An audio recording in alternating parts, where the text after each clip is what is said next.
Welcome to our channel. నేను సిరి. ప్రధానమంత్రి నరేంద్ర మోదీ జాతీయవాదంపై స్వరం పెంచారు.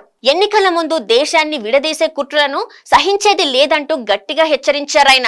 ఢిల్లీలో నేషనలిజం నడుస్తుంటే తెలంగాణలో మాజీ సీఎం కేసీఆర్ మరోసారి ఐడెంటిటీ పాలిటిక్స్ ని తెరలేపారు. సీఎం రేవంత్ రెడ్డి నాయకత్వంలోని కాంగ్రెస్ పార్టీ మాత్రం మధ్య మార్గాన్ని ఎంచుకుంది. అటు బీజేపీకి కౌంటర్లు ఇస్తూనే ఇటు బీఆర్ఎస్ ని కంట్రోల్లో ఉంచే ప్రయత్నం చేస్తున్నారు టీ కాంగ్రెస్ నాయకులు. మరి లోక్సభ ఎన్నికల్లో తెలంగాణ ప్రజలు మోదీ జాతీయవాదానికి పట్టం కడతారా? కేసీఆర్ ప్రత్యేక నినాదానికి జై కొడతారా? లేక కాంగ్రెస్ న్యూట్రల్ విధానాలకు ఓటేస్తారా? అసెంబ్లీ ఎన్నికల్లో ఓటమితో అధికారం కోల్పోయిన మాజీ సీఎం కేసీఆర్ కు కృష్ణా జలాల అంశం అనుకోని అవకాశంగా మారింది. ఉమ్మడి ప్రాజెక్టులను కృష్ణా పోల్ పరిధిలోకి తీసుకుంటున్నట్లు కేంద్ర ప్రకటన చేయడంతో నీళ్లతో నిప్పులు చెరిగే ప్రయత్నం చేస్తున్నారు కేసీఆర్ అండ్ కో. కృష్ణా పరివాహక ప్రాంతంలోని ప్రజలను తమ వైపు తిప్పుకోవడానికి నల్గొండ వేదికగా భారీ బహిరంగ సభతో ఉద్యమానికి శ్రీకారం చుట్టాలని నిర్ణయించారు బీఆర్ఎస్ బాస్.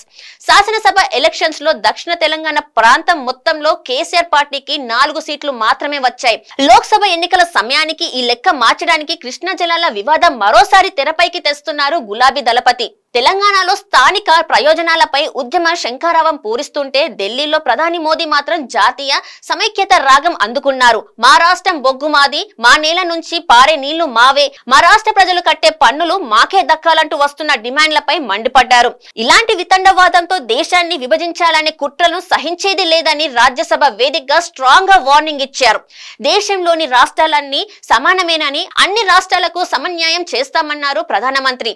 కేంద్ర బడ్జెట్ లోని తమ రాష్ట్రాలకు ప్రాధాన్యత దక్కలేదని తమిళనాడు, కర్ణాటక, పశ్చిమ బెంగాల్ వంటి ప్రతిపక్ష పాలిత రాష్ట్రాల నిరసన వ్యక్తం చేశాయి. ఈ ఆందోళనలకు కౌంటర్ గానే ప్రధాని మోదీ జాతీయవాదాన్ని ముందుకు తెచ్చారు. పనిలో పనిగా నిధులతో పాటు నీళ్ల పేరుతో రాజకీయాలు చేసే అన్ని పార్టీల నాయకులపై విమర్శల బాణాలు ఎక్కుపెట్టారు. రాజ్యసభలో మోదీ స్పీచ్ తెలంగాణలో కేసీఆర్ కి గట్టిగానే తగులుతుందని భావిస్తున్నారు రాజకీయ పరిశీలకులు. మోదీ ఉద్దేశాలను త్వరలో జరగనున్న లోక్సభ ఎన్నికల్లో బీఆర్ఎస్ తో పాటు బీజేపీని ఎదుర్కొంటుంది తెలంగాణ కాంగ్రెస్. కేసీఆర్ తెలంగాణ సెంటిమెంట్ తో ఎలక్షన్ కి ప్రిపేర్ అవుతుంటే బీజేపీ హిందుత్వం, జాతీయ వాదాలనే నమ్ముకుంది. ఈ 2 వాదాలతో ఎదుర్కోవడానికి రేవంత్ రెడ్డి సారథ్యంలోని కాంగ్రెస్ ప్రభుత్వం మధ్య మార్గాన్ని ఎంచుకున్నట్టు కనిపిస్తుంది. కృష్ణ ప్రాజెక్టులను కేంద్రానికి అప్పగించబోమని చెప్పడం ద్వారా కేసీఆర్ కు గట్టి కౌంటర్ ఇచ్చారు కాంగ్రెస్ నాయకులు. అదే సమయంలో మేడారం సమ్మక్క సారలమ్మ భక్తులకు అమ్మవారి బంగారం పేరుతో బెల్లం పంపిణీ చేయాలని నిర్ణయించింది రేవంత్ రెడ్డి ప్రభుత్వం. బీజేపీకి చెక్ పెట్టడానికే సీఎం రేవంత్ రెడ్డి ఈ నిర్ణయం తీసుకున్నారనే అభిప్రాయాలు వినిపిస్తున్నాయి.